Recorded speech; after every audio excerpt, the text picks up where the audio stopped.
Oke, oke. Oke, kita sudah terhubung dan ini saya akan baca dulu dari chat gitu ya, sebentar habis gitu nanti kita ke 3 yang sudah raise hand di sini. Oke, ini ada pertanyaan private Mas Abrang jadi cuman bisa masuk ke saya. Jadi pertanyaannya begini. Titip pertanyaan kepada Mas Abrang, bagaimana memaknai batasan atau mekanisme takdir yang sudah 100% menjadi ketetapan Allah dan yang masih ada porsi keterlibatan usaha atau free will manusia? Dan bagaimana memaknai takdir manusia yang menyangkut nasibnya, beruntung atau tidak, sukses atau tidak? Apakah sudah ditetapkan sejak manusia terlahir? Dan apakah penentuan takdir dan jalan kehidupan seorang manusia juga mekanismenya dengan karma dia pada past life-nya yang harus ditebus pada next life-nya? Terima kasih. Wah, ini seru nih pertanyaannya. Silakan Mas, mau dari terus mana dulu? Boleh, monggo. Itu ada banyak ya tadi komponennya. Komponennya memang banyak sih. Tolong di Tapi kalau breakdown satu-satu. Dua-dua di breakdown biar simpel. breakdownnya gini, yang pertama, Hmm. ada yang menjadi ketetapan Allah dan ada porsi keterlibatan kita sebagai manusia. Di mana porsi kita untuk menyangkut nasib itu tadi itu sebetulnya. Itu sih itu kayaknya agak sedikit pengulangan tapi mungkin boleh lebih diperjelas gitu. Bagaimana kita bisa memisah mana yang Allah, mana yang kita gitu ya. Yes, yes. Gampang. Ini pasti gini ya. Kalau saya ngomong gini pasti ada simplifikasi. Kalau diperdalam pasti juga melebar. Tapi saya mencoba mensimplifikasi. Saya kasih matriks begini aja. Hmm. Kalau badan itu normal, berarti dia fungsional. Hmm. Kalau badan itu positif plus, berarti dia segar bugar, dia bisa kuat. Kalau badan itu negatif, jadinya sakit. Oke. Kalau otak normal itu fungsional. Kalau Ot. otak positif, cerdas, dapat ilham terus, tajam terhadap sekitarnya dan seterusnya. Kalau negatif, bebal. Hmm. Kalau hati normal, dia nggak ganggu hidupmu. Kalau hati positif, dia penuh cinta. Kalau hati negatif, dia penuh kebencian. Hmm. Oke. Ada satu lagi. Kalau kamu matriksnya, kalau kamu hidup normal, kamu dianggap ini aspek society. Kalau kamu dilihat masyarakat, kamu tidak punya banyak mobil atau standar apapun, atau kamu tapi tetap bisa makan setiap hari, kamu dianggap normal. Hmm. Tapi kalau kemudian standar masyarakat bilangnya kalau yang terkenal atau yang duitnya banyak sukses, positif jadinya ke situ. Oke. Kemudian kalau hidupmu sangat kesusahan, banyak utang, jadinya negatif.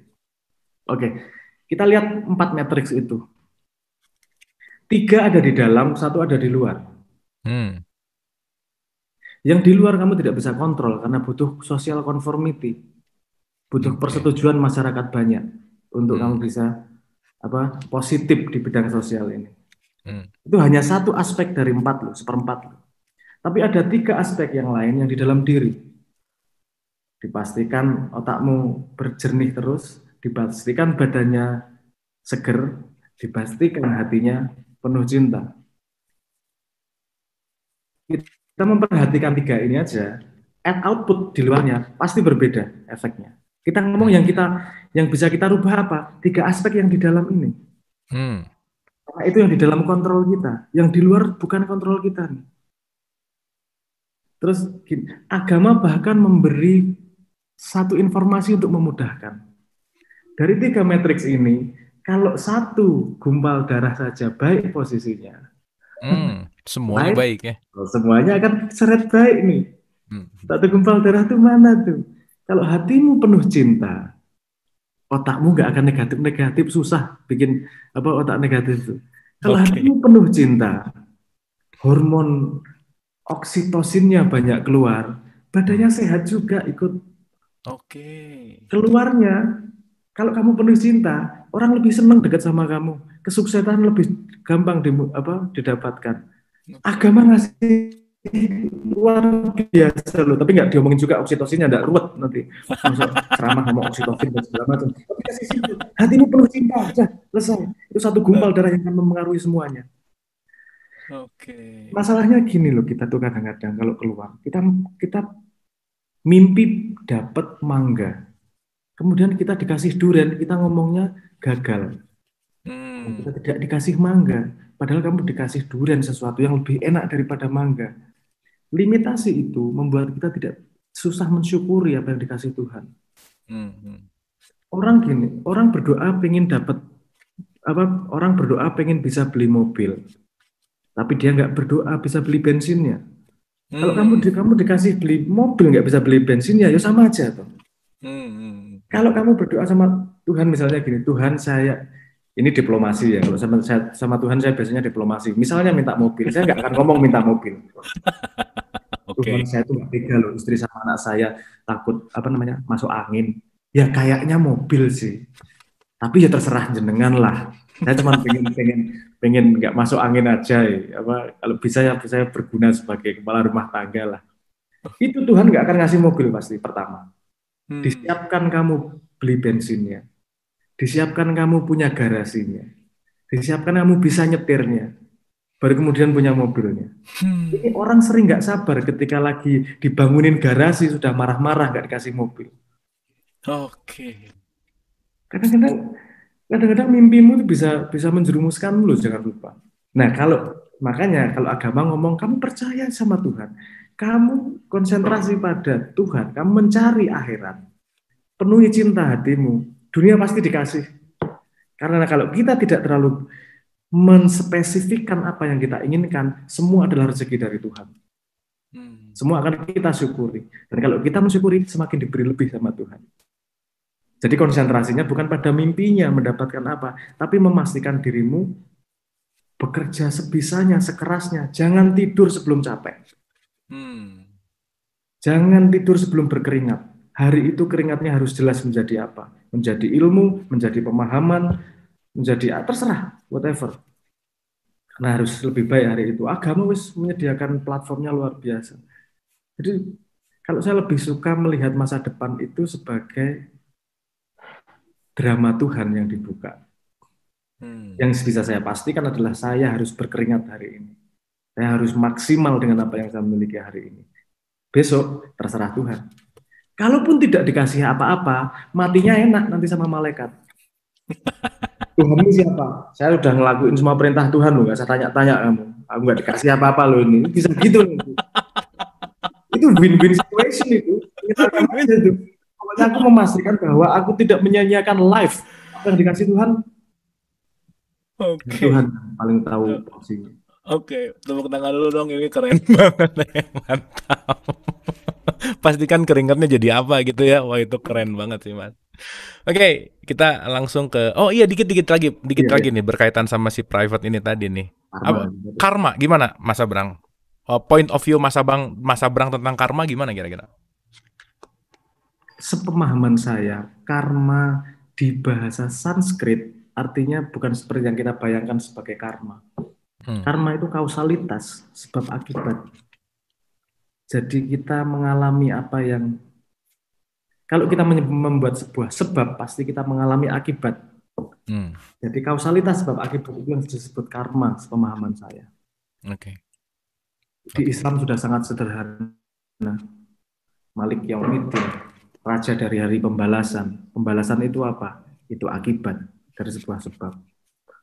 Di hidup kita, itu setiap hari sudah nyuruh kita untuk waspada terhadap sebab akibat. Kamu pasti harus membayar apapun yang dilakukan sebelumnya. Pasti. Yes. Keren. Thank you, Mas. Itu baru ngeh juga tuh tentang Malik Yaumiddinnya, itu keren banget ya. Sip. Thank you, Mas Abrang. Kita ke penanya langsung ya. Mas atau Bapak Dani Adiwibowo. Silakan untuk di-unmute. Oke, Bos. Iya. Siap. Silakan, Pak. Iya, tadi menarik sekali tuh masalah awareness ya, kesadaran. Kita tuh emang karena kan dalam manusia tuh punya kecerdasan rasional dan kecerdasan emosional. Nah, kadang-kadang kalau kecerdasan emosional itu mendominasi rasionalnya, itu kadang-kadang kita bisa lepas dari awareness tadi yang dibilang tadi.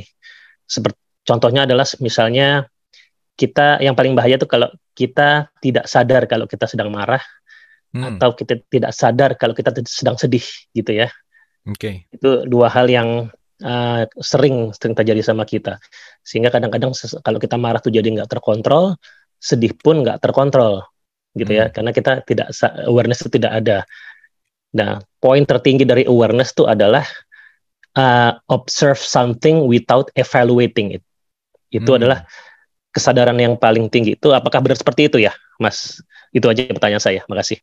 Oke, observe something without evaluating. Oke, silakan Mas Abrang untuk direspon.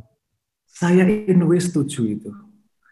Karena kalau dalam pemahaman saya ada yang saya sebut sebagai kesadaran sutradara. Kesadaran sutradara mengobservasi, melihat sesuatu secara berjoget tanpa kita ikut terlibat. Evaluating tadi kan kita mengimpus belief system kita kepada apa yang kita amati. Kita mengevaluasi ini benar apa salah, pas atau enggak dan segala macam itu kan kita terlimit pada belief system yang apakah benar kita bangun sendiri atau cuma adopsi dari orang lain, mengimpus pada sebuah kejadian. Salah satu tingkat kesadaran objektif itu nomor satu memang saya sangat setuju itu. Bahwa mengamati tanpa ada prejudis, kamunya tidak ada, mengamati memang hanya mengamati, that's it. Nanti akan, karena gini, ini penelitian juga. Dalam 1 detik yang ditangkap oleh atas sadar itu sekitar 50 bit. Sementara yang ditangkap oleh bawah sadar itu 11 juta bit. Sorry Mas, diulang tadi agak putus. 1 detik 50 bit, itu sadar? Yang sadar. Yang ditangkap oleh bawah sadar itu 11 juta bit. Oke. Bedanya sangat jauh. Padahal pada sebuah persepsi kita menggunakan atas sadar dan bawah sadar. Kalau kita tidak menggunakan, kalau kita men-silence kesadaran, maksudnya yang atas sadarnya, kita diemin dulu, kita nggak usah evaluasi apa-apa, kita mengamati dengan semua being kita. Itu memberi kesempatan untuk bawah sadar punya usul juga yang bisa kita dengarkan di atas sadar. Kita bisa mendapat insight-insight yang tidak kita bayangkan sebelumnya. Oke. Kita bisa mendapat sinyal-sinyal yang tidak kita dapatkan sebelumnya karena mendiamkan cerewetnya ini loh. Ini kan otak monyet ini kan cerewetnya luar biasa ini. Sampai, kami 30.000 kali ngomong Allah. Itu ngasih kerjaan otak monyetnya agar ngurusin ngitung itu tadi udah nggak mikir apa-apa tuh. Ini otak monyet itu sangat susah disuruh diem soalnya. Jangan mikir gajah belalainya 2 coba. Langsung keluar tuh di otaknya. Itu otak monyet sifatnya kayak gitu tuh. Nggak bisa diem. Dan menurut sepemahaman saya hampir semua tuh, mau dari yogi, dari agama, meditasi, itu salah satu entry pointnya adalah bagaimana mengontrol atas sadar ini. Karena kita tidak biasa mengontrol atas sadar. Tangan kalau capek diletakkan, kaki kalau capek diletakkan, otak kalau capek kok nggak diletakkan. Itu yang bikin stres. Karena kita tidak belajar untuk meletakkan otak itu. Kalau ini otak atas sadar diletakkan, kita bisa melihat segala sesuatu tanpa prejudis, dan itu akan membawa kita pada tingkat kesadaran yang berbeda. Saya sangat setuju. Oke, itu keren sih. Meletakkan sejenak gitu ya. Jadi bawah sadar tuh 11 juta lebih dalam. Jadi kalau si sadarnya ini agak diistirahatkan, itu akan ada dapat sinyal yang lain gitu ya, kira-kira ya, Mas Abrang ya. Seperti permukaan tenang itu tadi. Oke. Satu tetes saja kedengaran. Tetes gitu. Wah, keren banget. Thank you. Tadi penanya Mas siapa ya tadi, Mas Dani juga. Terima kasih banyak Mas Dani. Kita ke penanya berikutnya, Bapak mungkin ini ya, Bapak atau Mas Syauki Mahmudi. Silakan. Syauki Mahmudi. Ya, halo Mas Abrang. Ya, halo silakan. Mas Abu, terima kasih buat kesempatannya. Silakan, ini Mas Abrang nih, saya mau nanya terkait dengan kontraktual kita dengan Tuhan sebelum kita lahir. Sama kaitannya dengan surga dan neraka juga. Ada nggak sih? Saya menganggap bahwa surga dan neraka itu tuh akan dijatuhkan kepada orang-orang yang sudah memiliki pilihan atau sudah diberikan hidayah, ya kan? Ada nggak sih di dunia ini itu orang yang tidak diberikan pilihan ataupun hidayah, cuma diberikan peran? Ada mungkin perannya antagonis, gitu loh. Jadi ya kan kita lihat nih, peran jahat itu kan sepertinya kita pengen peran itu tidak ada. Padahal perannya cukup signifikan untuk menumbuhkan kan. Ya nggak sih? Yes. Menurut Mas Abraham gimana? Apakah setuju dengan itu? Soalnya saya curiga Hitler jangan-jangan masuk surga gitu. Gitu aja sih. Oke. Yeah. Jadi ini kaitan pemeranan surga dan neraka dan si perjanjian tadi ya. Oke, gitu thank you Mas. Thank you Mas. Oke, ini menarik sih, ini menarik. Oke, Mas Abraham boleh direspon, silakan. Oke, saya akan merespon. Ini tadi ada yang komen mic-nya saya kurang besar, semoga sudah ini saya naikin tadi. Oke. Ini lagi-lagi jangan tersinggung dulu. Oke. Ini. Pertama, kalau ini harus dengan caveat ya, bahwa orang turun dengan peran tertentu, saya setuju. Tapi kita yang di dunia tidak bisa menilai itu dengan definitif. Kamu perannya apa? Ada yang peran buruk yang kamu anggap sebagai peran buruk ada, padahal dia cuma berperan, ya sangat mungkin, itu sangat mungkin. Dan saya melihat itu juga memang seperti itu. Iblis juga berperan kok. Aduh, oke, gitulah. Kalau ngetrack misalnya Dajjal, ngetrack ceritanya Dajjal kelihatan banget bahwa dia berperan. Dia tahu kapan masuk panggungnya, kelihatan kok. Jelas banget. Terus ini tadi saya curiga jangan-jangan Hitler masuk surga kan gitu. Ini mohon maaf saya agak belok sedikit karena ini ngomong surga neraka. Lagi-lagi ini saya tidak percaya bahwa Tuhan memasukkan manusia ke neraka, saya percaya. Yang ada sepemahaman saya, manusia yang minta dimasukin ke neraka. Karena pengalaman sederhana saja gini. Masnya tadi misalnya Anda mohon maaf ya kalau ada ibu-ibu, saya pakai contohnya yang agak nggak enak nih. Ini misalnya Mas tadi masih SMP, nonton bokep di TV, terus bapaknya tahu betapa kehormatannya hilang dirinya. Anda dikasih pilihan, Anda digampar sekeras mungkin, tapi kejadian itu hilang dari sejarah, atau tetap menanggung malu seumur hidup. Kalau saya diberi pilihan, saya mau digampar. Tapi selesai ya. Tapi selesai dah. Yes. Sekarang gini, kita hidup pada limitasi yang ada sekarang, limitasi pengetahuan. Kalau kita nanti mati, kita nanti kemudian connect lagi sama yang di balik hijab, pengetahuannya lebar, pemahamannya lebar lagi, dan kita akan tahu betapa memalukan hidup kita, dan kita akan merasakan betapa tidak pantas kita ketemu Tuhan.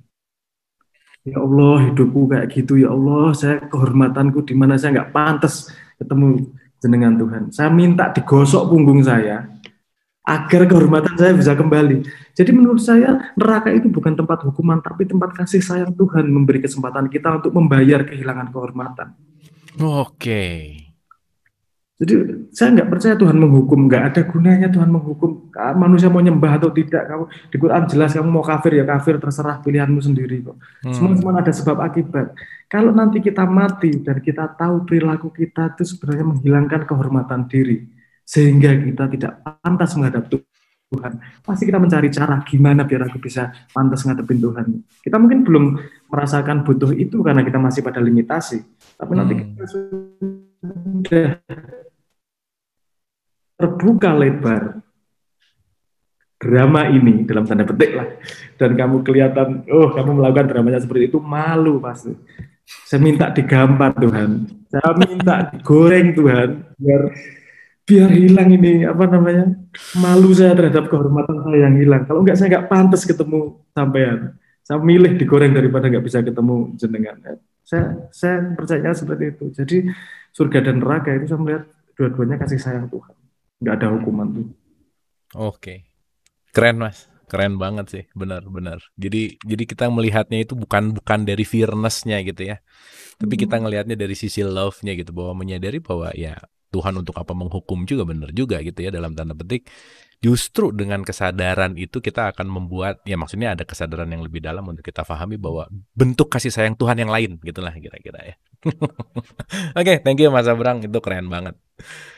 Oke, mudah-mudahan bisa menjawab ya. Jadi mau Hitler tadi surga apa ya? Ya udah ya.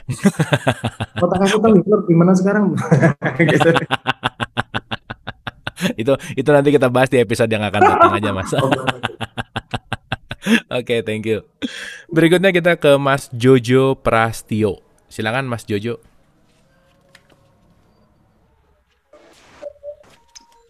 Ya, silakan. Oh, Pak Jojo. Iya, Pak, monggo. Selamat malam, Mas Abu, Mas Sebrang. Ya. Tadi kan menyebutkan bahwa kita boleh aja mau nyembah apapun gitu ya, tetapi berlombanya kan berlomba dengan kebenaran, kebaikan, manfaat. Kalau kita bilang bahwa itu semacam game, berarti kan harus ada aturan main. Ada tempatnya kita mau main game itu dan ada wasitnya. Nah, bagaimana Mas Sebrang mengelaborasi ketika seseorang punya hak untuk mau nungging kayak mau apapun kayak mau percaya apapun, tetapi berlombanya untuk berlomba-lomba dengan kebaikan atau manfaat. Saya kira gitu Mas Sebrang. Terima kasih. Oke. Silakan, Mas. Mas Abu, tolong aku di itu lagi agak putus-putus di sini tadi. Oke, tadi poinnya adalah ketika kita punya kebebasan untuk menyembah, ketika kita punya kebebasan untuk melakukan permainan, pasti tentu aja ada rules of games-nya gitu. Itu ya. Makanya tadi ada yang mau misalnya dengan cara apapun, ritual apapun gitu poinnya. Nah, sekarang gimana kita melihat pandangan terhadap ritual itu yang berbeda mungkin gitu ya kira-kira poinnya dan rules of games-nya tuh di mana gitu. Poinnya ada di situ gitu. Kalau saya melihat rules of game-nya itu sederhana, sebab akibat. Kalau kamu menyembah pohon pasti akan mengakibatkan sesuatu. Itu kegiatan menyembah itu tidak sesederhana mengikuti peraturan, itu merubah struktur otak juga seperti apa. Nanti kamu keputusanmu makan apa, keputusanmu kemana, itu juga akan terpengaruh dengan perilakumu terhadap sesuatu yang kamu sembah. Proses menyembahkan itu proses mengakui limitasi dan itu proses belief system yang ditanam di dalam diri. Ketika saya ngomong bahwa saya tidak akan mengganggu orang yang nyembah pohon, terus kemudian apakah dipikir jangan menganggapan bahwa saya kemudian sangat liberal, terserah gitu. Ada dasarnya saya berpikir seperti itu, dan dasarnya di Islam juga. Ketika saya nge-track Kanjeng Nabi, nge-track semua hadisnya Kanjeng Nabi, tidak ada satu pun yang keluar ketika tidak ditanyain. Semua tidak ada satupun yang keluar dari pertanyaan. Sorry Mas Sebrang, tidak ada satupun yang keluar tanpa dimulai dari pertanyaan. Oke. Semua mulainya dari orang lain. Bayangkan, Kanjeng Nabi tahu segitu banyak tentang jagat. Kenapa nggak diomongin semua sama Kanjeng Nabi? Karena ada proses yang sebab akibat yang jelas. Ketika orang belum memformulasi pertanyaan, dia tidak akan bisa dimasuki jawaban apapun. Formulasi pertanyaan itu menunjukkan kemampuan dia mendapatkan informasi. Jadi saya sendiri tidak, ini pribadi ya, saya sendiri tidak setuju memang tiba-tiba ceramah, tiba-tiba ini yang benar, ini yang nggak boleh, dan seterusnya. Saya sama sekali nggak setuju. Pertama, saya tidak bisa memastikan bahwa saya lebih benar daripada dia. Dua, saya tidak bisa memastikan bahwa dia tidak sedang menjalani kurikulumnya dengan Tuhan. Dan nomor tiga, saya sedang mengikuti Kanjeng Nabi, bahwa yang perlu saya wajib lakukan adalah siap menjawab ketika diajak berdiskusi. Ketika dia tidak mau berdiskusi, berarti dia masih nyaman dengan keadaannya. Dan saya nggak khawatir. Kenapa? Karena kalau itu tidak benar, tapi dia benar-benar mencari sesuatu yang lebih besar, pasti bergeser kok. Ya. Menyembah pohon itu nanti lama-lama nggak tahan juga. Tapi bukan kita yang menentukan timingnya. Bukan saya yang kemudian menyalahkan dia, enggak. Dia punya timingnya dengan Tuhan sendiri.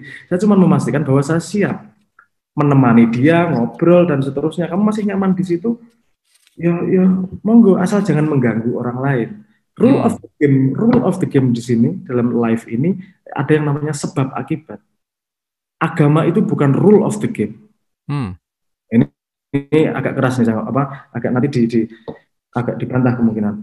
Agama adalah petunjuk bagaimana kamu bisa melakukan akibat terbaik dari sebab-sebab yang sudah digait sama agama.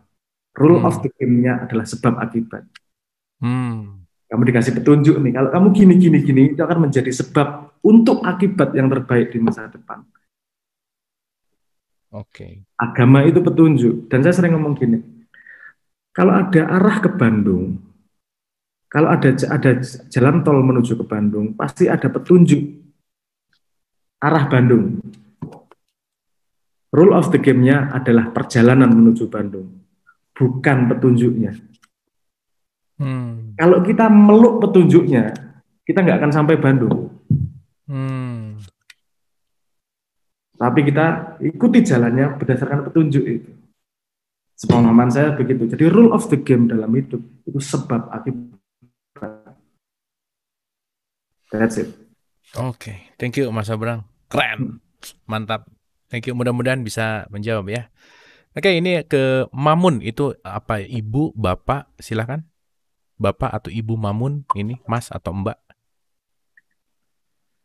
Boleh di-unmute kah? Ibu Mamun, Bapak. Ya, silakan untuk di-unmute.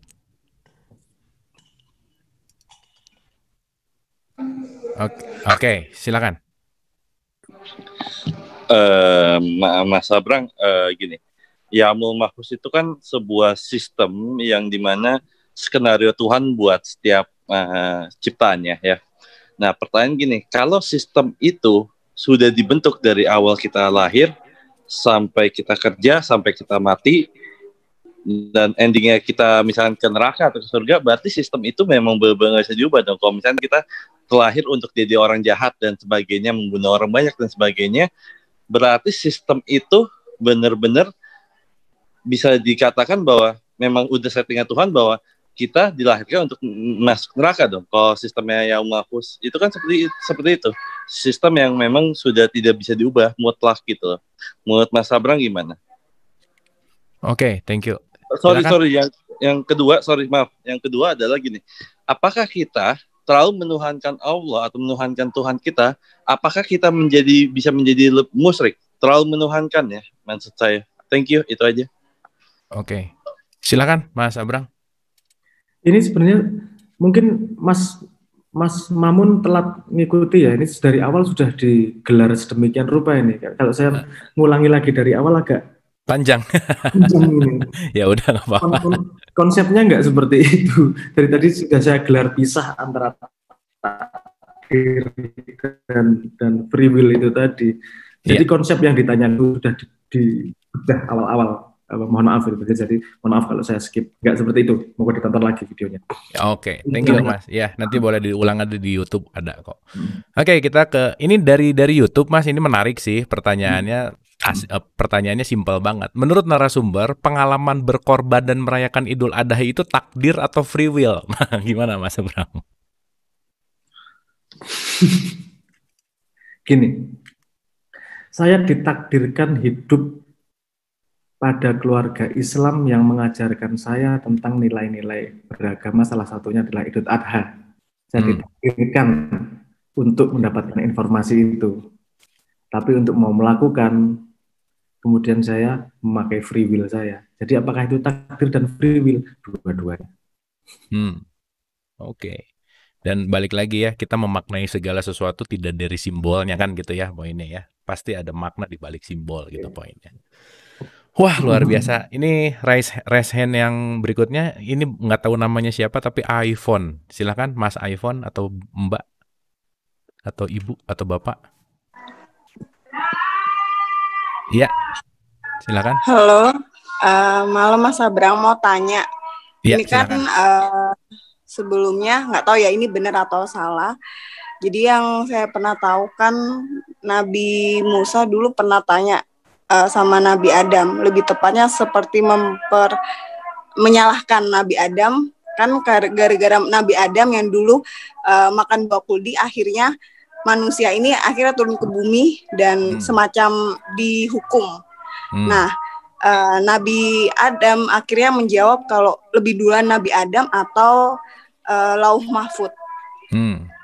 Nah, jadi yang saya pikirkan, entah ini salah atau benar, berarti katakanlah saya menikah sama si A, tapi dengan cara yang salah. Kemudian apakah seperti itu nanti akhirnya jadi menikah atau enggaknya, itu berpengaruh karena lauh mahfuznya itu. Oke. Thank you, Mbak. Jadi gini, sorry, mungkin kurang jelas ya. Jadi kan kalau seandainya saya kan takdir itu sebenarnya itu pilihannya di kita, mau ngelakuin hal baik, mau ngelakuin takdir baik atau takdir buruk. Kalau saya pilihnya takdir buruk, kok saya bingung ya ngomongnya. Jadi kok saya bingung tiba-tiba. Jadi gimana ya? Apakah entah saya pilih takdir baik ataupun buruk, akan sampai di takdir yang sama Tuhan itu udah dipilih gitu. Udah dipilih. Oke. Thank you. Oke, mungkin pertanyaannya simplified-nya begini, ada pilihan bahwa saya bisa menikahi siapa dan lain-lain, dan itu ada bicara tentang takdir baik atau takdir buruk gitu. Nah, baik buruk itu poin-poinnya tuh udah ditetapkankah atau kita terlibat dalam pemilihan si buruk dan baik, itulah kira-kira pertanyaannya. Silakan Mas Sabra. Ini banyak yang perlu dibedah ini, karena masalahnya bukan pada formulasi pertanyaan, tapi masalahnya pada asumsi pembobotan informasi ketika memformulasikan pertanyaan. Mohon maaf, saya agak kompleks sedikit. Itu cerita itu tadi pasti dari Israiliyat, bukan dari bukan dari Quran. Quran nggak cerita seperti itu. Iya, nah, betul. kalau Israiliyat itu mengandung pemahaman penulisnya. Jadi pemahaman penulisnya terhadap kata takdir mempengaruhi formulasi cerita tersebut. Dan formulasi takdir yang kita bicarakan dari tadi itu agak berbeda dengan seperti itu. Dan saya akan membela sedikit. Mohon maaf ya, Nabi Adam yang bukan yang memulai makan buah kuldi. Justru karena kejadian itu sekarang cowok-cowok nggak berani, cewek-cewek kalau ditanyain, Dek mau makan di mana? Pasti terserahlah, itu gara-gara Hawa dulu. Dia milih makan pertama dulu, manusia terus dibuat ke muka bumi.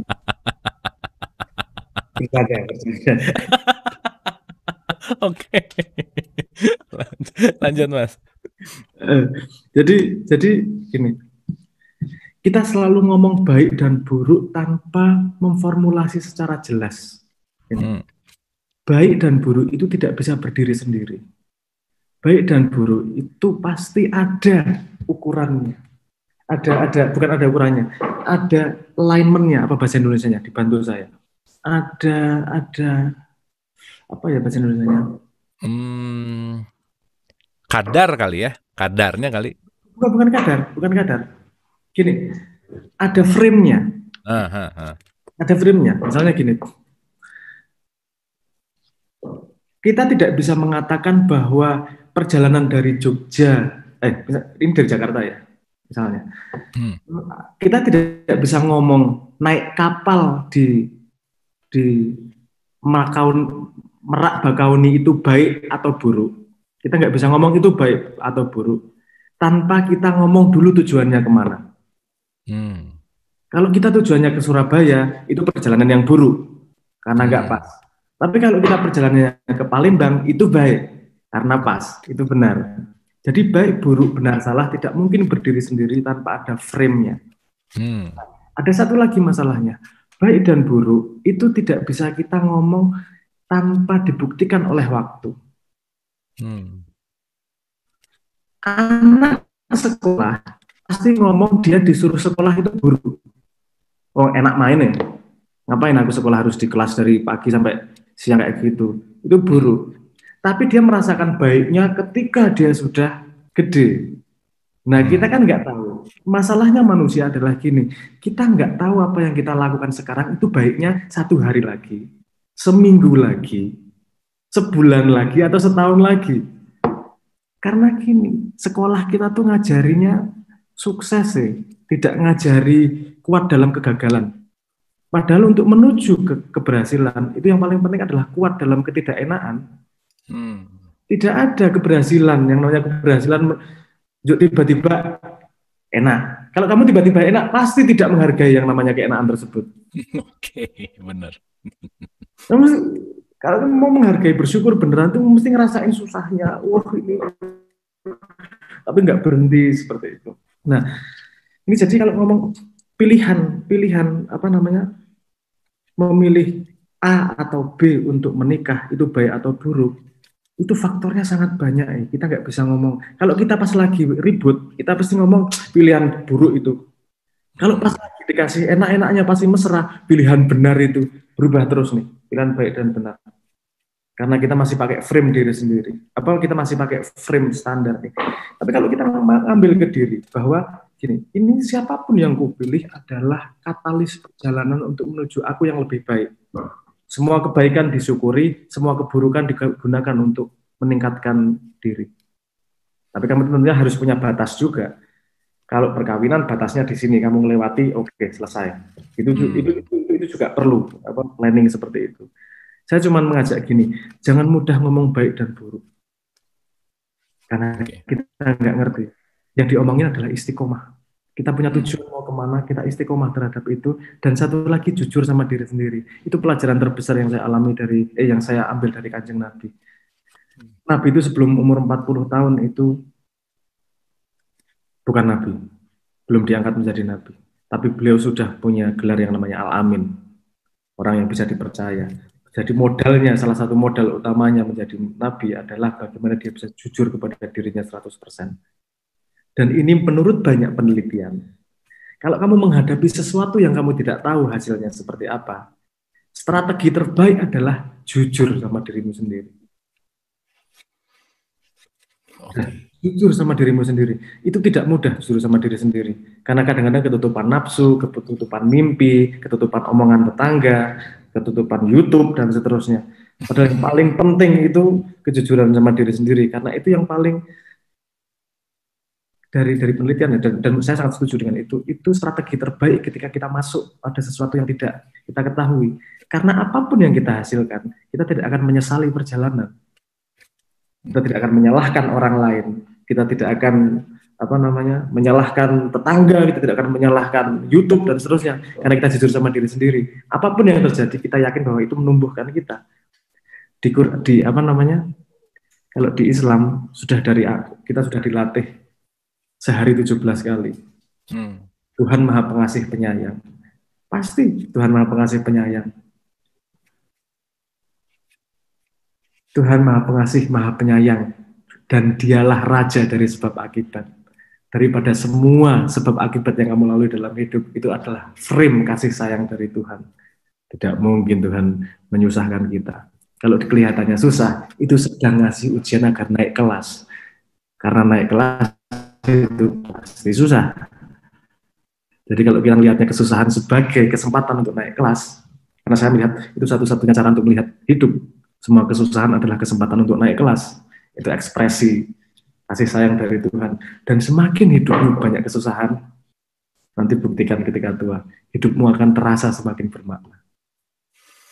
Oke, Mas, keren banget. Boleh tepuk tangan dulu untuk Mas Abrang ya.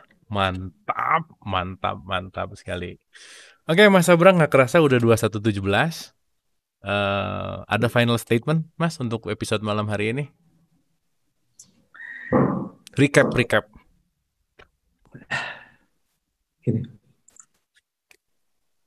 Ini apa ya final statement? Gini aja lah. Takdir, free will, dan segala macam itu tadi semuanya mungkin kita pengen tahu. Tapi perlu kita pertanyakan, kita butuh tahu. Kadang-kadang dalam hidup kita hanya butuh tahu bahwa kita hidup dan punya kesempatan untuk melakukan sesuatu. Entah itu free will, entah itu takdir, terserah. Karena kita punya keyakinan apapun yang terjadi datang dari kasih sayang Tuhan yang menyediakan kesempatan untuk kita tumbuh lebih baik. Semoga semuanya bisa menjadi tumbuh lebih baik. Amin. Amin. Thank you Mas Abrang. Wah, keren banget. Boleh tepuk tangan dulu untuk Mas Abrang ya. Poinnya mau itu free will, mau itu takdir, tapi kita sadar terhadap limitasi. Dan poin yang selalu diulang-ulang dan saya tangkap bahwa semua adalah bentuk kasih sayang Tuhan, ya. Ketika kita 17 kali tadi mengatakan bahwa itu keren sih, tadi mengatakan semua adalah bentuk kasih sayang Tuhan, raja dari sebab akibat, dan semua yang datang ke kita itu hanyalah bentuk kasih sayang yang selalu menumbuhkan kita Dan ketika kita mendapatkan hal yang kita tidak suka, itu adalah jalan untuk naik kelas. Semoga kita selalu naik kelas dan semoga kita selalu meluaskan limitasi dan selalu bermanfaat. Terima kasih. Amin. Terima kasih. Mohon maaf lahir dan batin. Wabillahi taufiq wal hidayah. Assalamualaikum warahmatullahi wabarakatuh. Terima kasih. Oke. Jangan kemana-mana dulu. Kita foto dulu sebentar.